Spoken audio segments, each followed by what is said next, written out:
마태복음 18장 1절로 4절 말씀입니다. 그때 제자들이 예수께 나와 이르되 천국에서는 누가 크니까? 예수께서 한 어린아이를 불러 그들 가운데 세우시고 이르시되 진실로 너희에게 이르노니 너희가 돌이켜 어린아이들과 같이 되지 아니하면 결단코 천국에 들어가지 못하리라. 그러므로 누구든지 이 어린아이와 같이 자기를 낮추는 사람이 천국에서 큰 자니라. 아멘. 세상 사람들 대부분은 사회적으로 지위가 높아지고 유명해지고 세상 사람들이 저 사람 위대한 사람이다, 큰 사람이다 라고 칭송받기를 원할 것입니다. 아마 이 자리에 계신 우리도 그런 생각을 동일하게 하고 있을 것입니다. 그런데 이 세상 사람들에게 인정받는 그런 큰 사람이 더 좋을까요? 아니면 하나님 나라에서 인정받는 그런 큰 사람이 더 좋을까요? 이 땅에 사는 동안은 인생이 짧습니다. 강건하면 80이라 이렇게 성경이 말씀하시듯이 요즘 100세 인생 그래도 100세 안쪽입니다. 그 기간에 인정받는 것보다 성경은 하나님 나라에서 인정받아야 한다, 큰 사람으로 인정받아야 한다 라고 말씀하십니다. 왜냐하면 우리의 시민권이 하나님 나라에 있기 때문이다 라고 말씀하십니다. 빌립보서 3장 20절에 말씀하십니다. 그러나 우리의 시민권은 하늘에 있는지라. 여기서 하늘이란 하나님 나라를 가리키고 있습니다. 우리는 이 땅에 발을 붙이고 살아가지만 하늘에 속한 사람입니다. 하나님 나라에 속한 사람이라는 거죠. 그래서 우리의 시민권이 하늘에 있다고 합니다. 그래서 이 시간 주신 말씀을 통해서 천국에서 큰 사람이라는 제목으로 말씀을 전하겠습니다. 또 이 시간 한번 고백했으면 좋겠습니다. 이렇게 고백합시다. 나는 하나님의 사랑을 받고 있습니다. 나는 하나님의 사랑을 받고 있습니다. 하나님은 나를 치료하십니다. 하나님은 나를 치료하십니다. 하나님은 나에게 복을 주십니다. 하나님은 나에게 복을 주십니다. 하나님, 천국에서 큰 사람이 되도록 도와주세요. 하나님, 천국에서 큰 사람이 되도록 도와주세요. 우리가 고백한 대로 그대로 우리의 가정과 우리 개인과 우리 교회에 이루어지시기를 예수님의 이름으로 축복합니다. 오늘 본문을 통해서 어떤 사람이 천국에서 큰 사람인지 살펴보도록 하겠습니다. 어떤 사람이 큰 사람일까요? 첫 번째는 이런 사람이 큰 사람이라고 합니다. 읽어보실까요? 주님의 길을 예비하는 사람. 마태복음 11장 7절 이하의 말씀을 보시면 예수님이 세례 요한에 대해서 그곳에 모인 무리들에게 이런 말씀을 하셨습니다. 너희는 무엇을 보려고 광야에 나갔더냐? 바람에 흔들리는 갈대냐? 아니면 무엇을 보려고 나갔더냐? 화려한 옷을 입은 사람이더냐? 화려한 옷을 입은 사람은 왕궁에 있지 아니하냐? 그러면 너희가 무엇을 보러 나갔더냐? 지금 많은 무리가 예수님 앞에 서 있습니다. 예수님이 그 사람들에게 세례 요한에 대해서 지금 말씀하고 있는 겁니다. 왜냐하면 세례 요한이 광야에서 살았거든요. 광야에서 살면서 주님의 길을 예비했던 그 사람이라는 것입니다. 그래서 이런 질문을 하는 겁니다. 너희가 광야에 다 나갔지 않느냐? 근데 왜 나갔느냐? 왜 나갔느냐? 이렇게 질문을 하십니다. 그러면서 예수님이 또 대답을 합니다. 질문을 하면서 대답하고 혼자 이렇게 해 나가는데요. 선지자를 보기 위함이 아니었더냐? 이렇게 질문을 합니다. 그리고는 또 예수님이 또 대답합니다. 맞다. 내가 너희에게 말하는데 세례 요한은 선지자일 뿐만 아니라 그 이상의 의미를 가진 사람이야. 이렇게 말씀을 합니다. 원문에 보면 선지자들보다 더 큰 선지자다. 이렇게 말씀하고 있다는 것입니다. 왜 그런가? 세례 요한이 왜 선지자들보다 더 큰 선지자라고 예수님 말씀하는가 하면요. 그 이유는 세례 요한에 대해서 성경이 이런 말씀을 예언하고 있기 때문이라는 겁니다.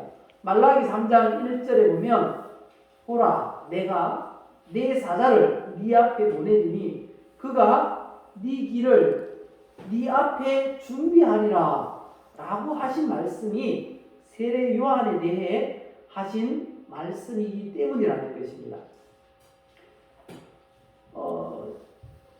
그러면서 예수님 이런 말씀을 하십니다. 내가 진심으로 너희에게 말하는데 여자가 낳은 사람들 가운데 세례 요한보다 더 큰 인물이 없다. 이렇게 말씀합니다. 여자가 낳은 사람, 여자에게서 태어나지 않은 사람이 어디 있겠습니까? 그래서 여자가 낳은 사람 중에 세례 요한보다 더 큰 사람이 없다. 이렇게 말씀하는 건 세례 요한, 이 세상에 태어난 모든 사람보다 더 큰 사람이라는 것입니다. 혹시 여러분들은 선지자라고 하면 성경에 나오는 선지자들 중에 어떤 사람이 떠오릅니까? 주일 학생들 혹시 선지자 떠오르는 사람이 있어요? 없어요? 없어요? 예, 있어야 되는데 이스라엘 백성들이 400년간 애굽에서 노예 생활을 할 때 그 이스라엘 백성들을 이끌어낸 사람, 출애굽시킨 그 선지자가 있어요. 위대한 선지자 누굽니까? 모세. 그리고 또 떠오르는 선지자 없습니까? 기도 한 번 하니까 3년 동안 비가 안 내려요. 그리고 다시 기도하니까 3년 동안 하늘이 닫혀 있었다가 하늘이 열리고 비를 내렸습니다. 그리고 기도했더니 하늘에서 불이 내려와가지고 번제물을 다 불살라 버렸어요. 그 선지자 혹시 기억하십니까? 누굽니까? 예, 그 선지자 엘리야죠. 엘리야 선지자 우리가 잘 아실 텐데 그런 위대한 선지자들이 있었어요. 그런데 예수님은 그런 위대한 모세나 그리고 그렇게 위대한 그런 엘리야 그 선지자들보다 더 큰 선지자, 위대한 선지자를 얘기하고 있어요. 그 사람이 누군가 하면요, 특별한 우리가 보기에는 특별한 능력도 없어 보이는 세례 요한을 예수님은 큰 자다 이렇게 말씀하고 있다는 거죠. 그래서 우리가 알 수 있는 건 사람의 평가와 예수님의 평가는 다르구나 라는 것을 우리는 알 수 있습니다. 마태복음 11장 11절을 보시면요, 한번 읽어보실까요?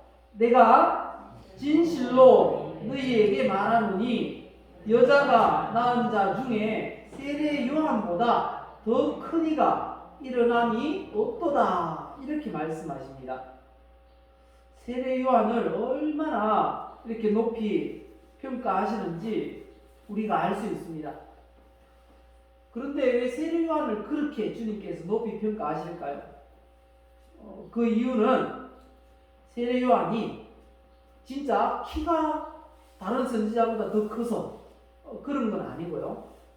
그리고 기적을 많이 행해서 그것도 아닙니다. 왜 그런가 하면요, 예수님을 가장 가까이에서 저 사람이 메시아입니다 라고 예언했던 사람이라는 거죠. 예수님을 가장 가까이에서 바로 앞에서 예수님에 대해서 예언했던 사람, 그 사람이 바로 세례 요한이라는 것입니다. 그래서 세례 요한에 대해서 신학자들은 이렇게 말합니다. 구약에 속한 마지막 선지자라고 말합니다. 구약에 속한 마지막 선지자가 바로 세례 요한이었던 것입니다.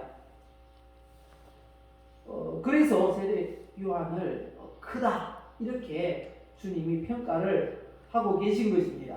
모세나 엘리야, 이사야 선지자 얼마나 위대한 선지자입니까? 그런데 그분들은 시기적으로 예수 그리스도와 아주 멀리 있는 그런 선지자였다는 거죠.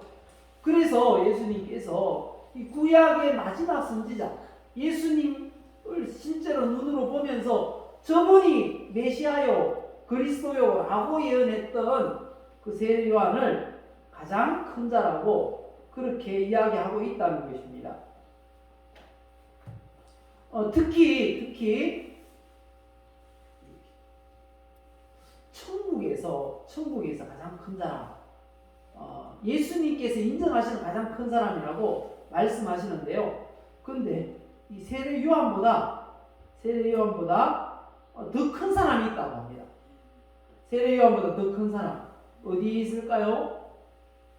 천국에 있어요. 보시면 그러나 천국에서는 극히 작은 자라도 그보다 크니라. 여기서 그는 세례 요한을 가리킵니다.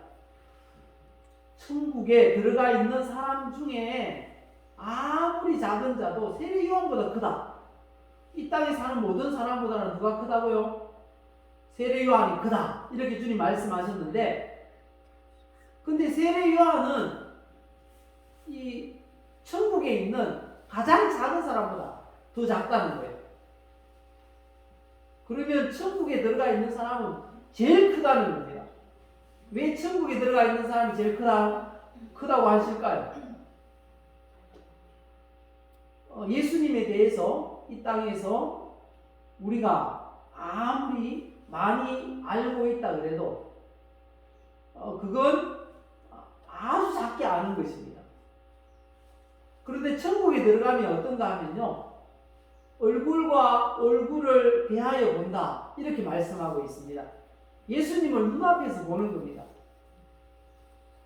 하나님의 영광을 얼마나 많이 풍성하게 체험하는 것이 천국이라는 거죠.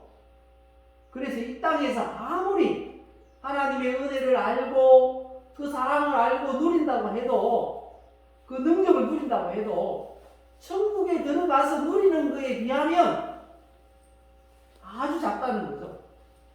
그래서 하나님의 은혜를 많이 누릴수록 그 사람은 큰 사람이라 예수님은 그렇게 보고 계시다는 것입니다. 세례 요한이 이 땅에 사는 사람들 중에서는 가장 큰 사람입니다. 왜 그렇습니까? 이 땅에 사는 동안 예수님을 눈으로 보면서 저분이 바로 메시아요 라고 주님의 길을 예비했던 그 사람이기 때문에 그렇다는 것입니다. 우리가 이 땅에 사는 동안 주님께서 인정하시는 그런 큰 사람이 되기를 원한다면 우리도 세례 요한이 했던 그런 사역을 감당하면 된다는 거죠. 세례 요한이 했던 사역이 뭐라고 하십니까? 마가복음 1장 4절 이하에 보면 잘 말씀해 주고 있어요. 읽어보실까요? 세례 요한이 광야에 이르러 죄사함을 받게 하는 회개의 세례를 전파하니 온 유대 지방과 예루살렘 사람이 다 나와 자기 죄를 자복하고 요단강에서 그에게 세례를 받더라 이렇게 말씀하십니다. 여기 보면 세례 요한이 했던 사역, 회개의 세례를 주었다는 것입니다. 회개하고 예수님을 믿으라는 것입니다. 회개하고 예수님을 믿으라. 이게 뭡니까? 전도 아닙니까? 복음 전하는 사역이 됐다는 것입니다. 천국이 가까워왔으니까 이제 예수님이 바로 눈앞에 있으니까 회개하고 예수님 믿어라. 이걸 전했다는 것입니다. 전도했다는 거죠. 그렇게 전도했던 세례 요한을 예수님이 어떻게 말씀하십니까? 가장 큰 사람이다. 이렇게 말씀하셨다는 거죠. 우리가 이 땅에 사는 동안 정말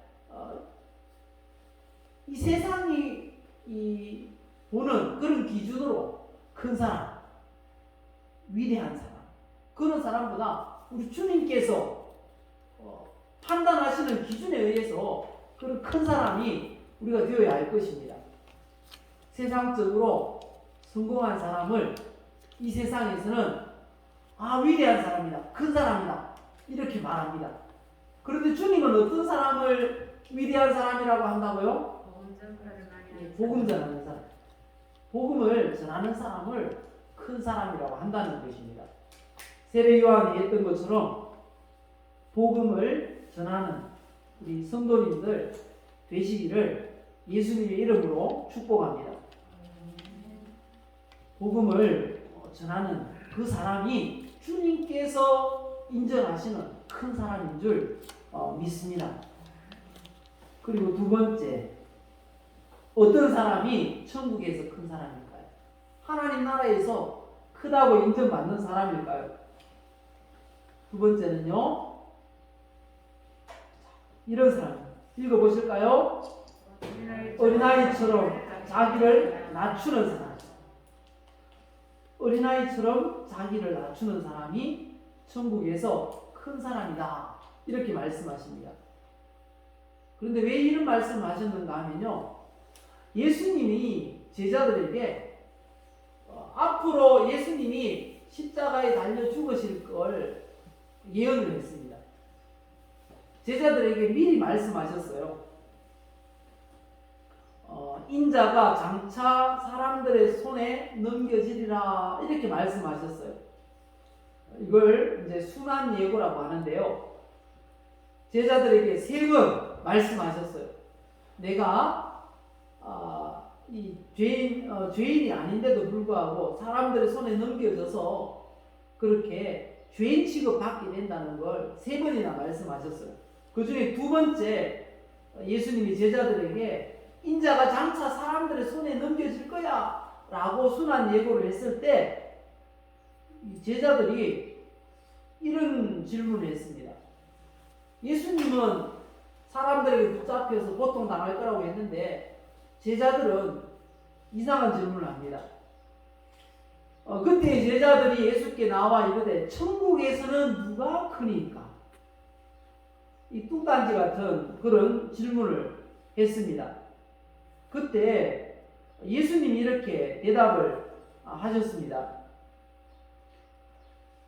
한 어린아이를 불러 그들 가운데 세우시고 이르되 진실로 너희에게 이르노니 너희가 돌이켜 어린아이들과 같이 되지 아니하면 결단코 천국에 들어가지 못하리라. 그러므로 누구든지 이 어린아이와 같이 자기를 낮추는 사람이 천국에서 큰 자니라 이렇게 말씀하셨습니다. 어떤 사람이 천국에서 큰 자라고요? 어린아이처럼 자기를 낮추는 사람. 예, 오늘 읽었던 말씀이죠. 4절 보면 어린아이와 같이 자기를 낮추는 사람, 이 사람이 천국에서 큰 사람이다 이렇게 말씀합니다. 여기서 낮춘다라는 게 무슨 의미일까요? 낮춘다라는 건 사회적 지위와 영향력이 보잘것없는, 그리고 권력이 없는, 그리고 순종하는 이런 뜻입니다. 그래서 어린아이와 같이 자기를 낮추는 사람 이라는 말씀의 의미는 어린아이처럼 부모님께 순종하는 것이 당연한 것으로 여기는 사람. 하나님 앞에서 우리가 어떤 모습이어야 한다는 겁니까? 예, 어린아이와 같은 모습. 어린아이는 부모님께 순종하는 것이 당연하다고 여기는 그런 특성을 가지고 있습니다. 우리가 하나님 앞에서 어린아이 같아야 한다는 건 바로 그것입니다. 우리가 하나님 앞에서 어떤 모습이어야 한다고요? 하나님 말씀에 순종하는 것이 당연하다 라고 여기는 그런 성도가 되어야 한다는 거죠. 바로 이런 사람을 하나님께서 천국에서 큰 자라 이렇게 인정하신다는 겁니다. 다윗이 하나님의 괴를 다윗성으로 이렇게 모셔올 때 춤을 추었습니다. 춤을 추는데 거기에는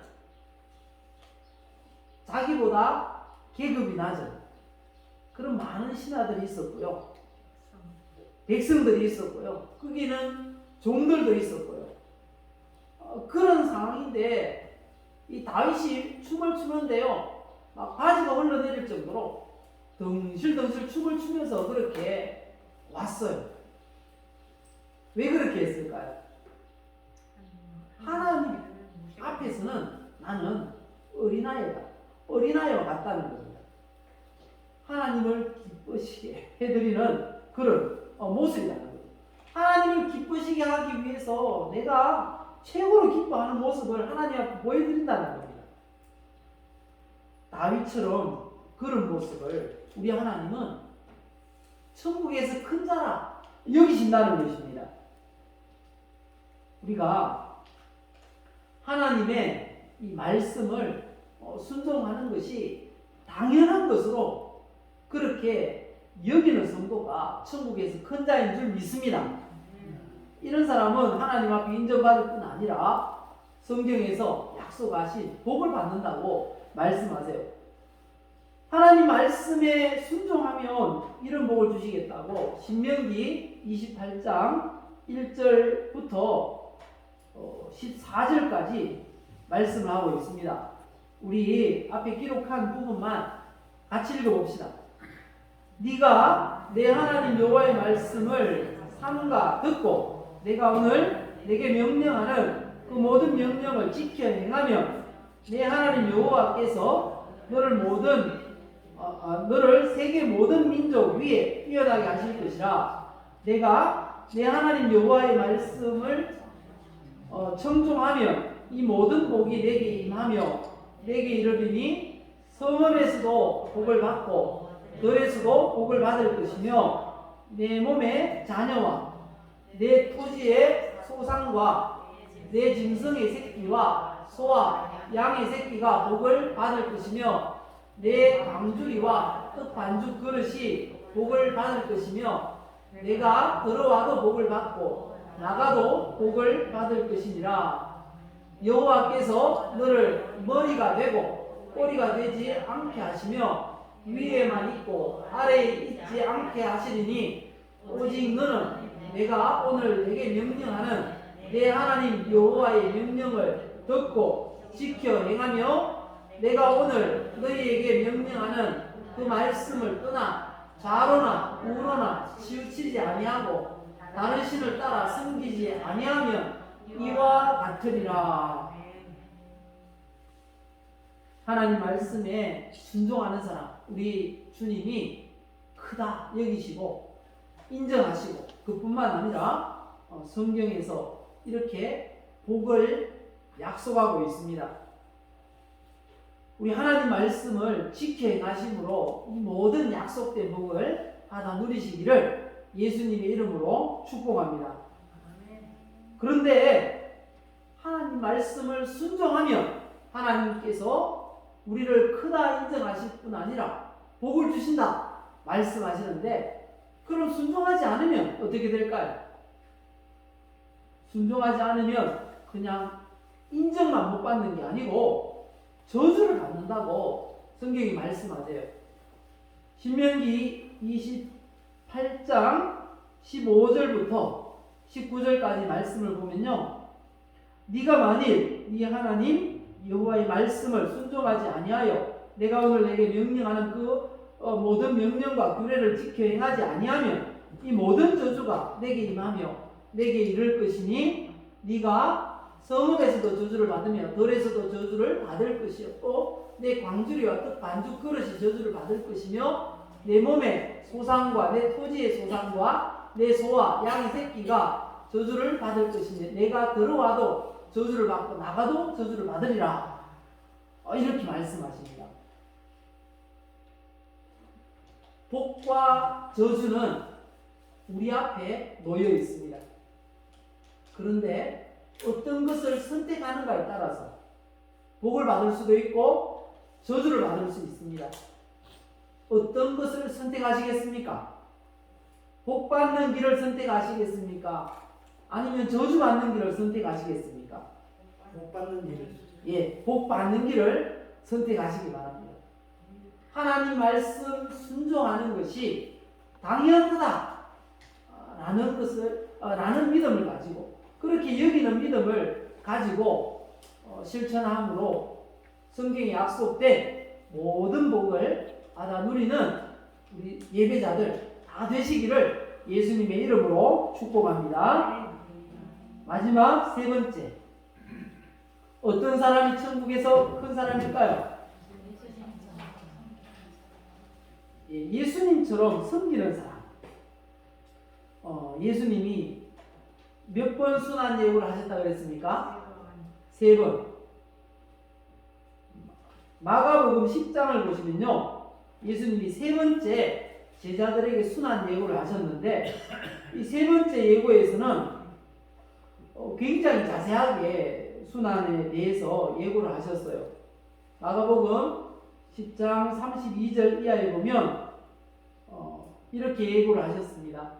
예루살렘으로 올라가는 길에 예수께서 그들 앞에 서서 가시는데 그들이 놀라고 따르는 자들은 두려워하더라. 이에 다시 12제자를 데리시고 자기가 당할 일을 말씀하여 이르시되, 보라, 우리가 예루살렘에 올라가노니 인자가 대제사장들과 서기관들에게 넘겨지매 그들이 죽이기로 결의하고 이방인들에게 넘겨주겠고 그들은 능욕하고 침뱉으며 채찍질하고 죽일 것이나 그는 3일 만에 살아나리라 하시니라. 이렇게 예고를 하셨어요. 예수님의 고난과 십자가, 대속 죽음과 부활까지 쭉 다 이렇게 예수님께서 예고를 하셨어요. 그런데 예수님은 아주 심각하게 이런 예고를 하셨는데 제자들은 예수님의 반응과 전혀 다른 그런 반응을 보이고 있습니다. 예수님은 심각하신데 제자들은 전혀 심각하지 않아요. 오히려 막 기대에 부풀어 있어요. 왜 그런가 하니까요, 예수님은 예루살렘에 올라가시면 고난을 받으시고 채찍에 맞고 침뱉음을 당하고 옷을 벗기시고 십자가를 지시고 죽을 걸 예수님은 생각하는데 제자들은 메시아에 대해서 다르게 생각하고 있어요. 예루살렘에 올라가면 예수님은 왕이 되실 거다. 유대인의 왕으로 오셨기 때문에 유대인의 왕이 되실 거야 라는 생각을 하고 있어요. 우리가 어떤 다른 생각을 하고 있는데 옆에서 이야기를 하면 그 이야기가 들릴까요? 안 들릴까요? 안 들려요. 안 들리죠. 딴 생각을 하고 있으면 안 들려요. 제자들은 이제 예루살렘에 올라간다고 하니까 기대에 부풀어 있는 겁니다. 이제 예수님이 유대인의 왕이 되시겠구나 이런 생각을 하고 있는데 예수님은 다른 생각을 가지고 다른 말씀하시는 거예요. 그러니까 제자들은 예수님 말씀을 들을 수가 없었습니다. 그래서 예수님께 제자들이 이렇게 막 로비를 합니다. 이제 예루살렘에 다 와가니까 이제 예수님 곧 유대인의 왕이 되실 거니까 세베대의 아들 야고보와 요한이라는 이 제자들이 있습니다. 이 친형제인데 야고보와 요한이 예수님께 이런 요청을 합니다. 주님, 할 말이 있어요. 뭐냐? 주님께서 영광을 얻으실 때 예루살렘에 올라가서 영광을 얻으시면 우리 형제를 하나는 주님의 오른쪽에, 하나는 주님의 왼쪽에 앉게 해주세요. 이렇게 요청을 합니다. 그렇게 요청할 때 10 제자들이 주변에서 그걸 들었어요. 듣고는 야고보와 요한을 막 째려봅니다. 째려보면서 화를 냈어요. 그 모습을 예수님이 보시고 제자들을 불러놓고 이렇게 가르치셨습니다. 마가복음 10장 42절 이하의 말씀을 보시면요, 예수께서 불러다가 이르시되 이방인의 집권자들이 그들을 임의로 주관하고 그 고관들이 그들에게 권세를 부리는 줄을 너희가 알거니와 너희 중에는 그렇지 않을지니 너희 중에 누구든지 크고자 하는 자는 너희를 섬기는 자가 되고 너희 중에 누구든지 어뜸이 되고자 하는 자는 모든 사람의 종이 되어야 하리라. 이렇게 말씀하셨어요. 크고자 하는 사람은 어떤 사람이 되어야 한다고요? 섬기는 사람이 되어야 한다. 그러면서 주님이 말씀하셨습니다. 아주 유명한 말씀이죠. 마가복음 10장 45절에 인자가 온 것은 섬김을 받으려 함이 아니라 도리어 섬기려 하고 자기 목숨을 많은 사람의 대속물로 주려 함이니라. 이렇게 말씀하셨어요. 세상 나라와 하나님 나라는 큰 자의 기준이 달라요. 세상 나라는 집권자들, 권세를 부리는 고관들, 이런 사람들을 큰 자라고 합니다. 그런데 하나님 나라는 어떤 사람을 큰 자라고 한다고요? 섬기는 자. 섬기는 사람을 큰 자라고 한다는 겁니다. 우리가 짧은 인생 사는 동안 이 땅에서 큰 자구나 라고 사람들의 그런 평가를 받는 것보다 예수님께서 천국에서 너희가 큰 자구나 라는 평가를 받기를 추구하시기를 예수님의 이름으로 축복합니다. 어떤 사람이 천국에서 큰 사람이라고 합니까? 우리 세 가지를 말씀드렸는데요. 읽고 마치겠습니다. 첫째는요, 주님의 길을 예비하는 사람, 복음을 전하는 사람입니다. 두 번째는 어린아이처럼 자기를 낮추는 사람. 이 사람은 어떤 사람이라고요? 하나님 말씀에 순종하는 것이 당연하다 라는 믿음을 가지고 순종하려고 애쓰는 사람. 마지막 세 번째, 어떤 사람이 천국에서 큰 사람이라고요? 예수님처럼 섬기는 사람. 우리가 이와 같이 천국에서 큰 사람들 다 되시기를 예수님의 이름으로 축복합니다.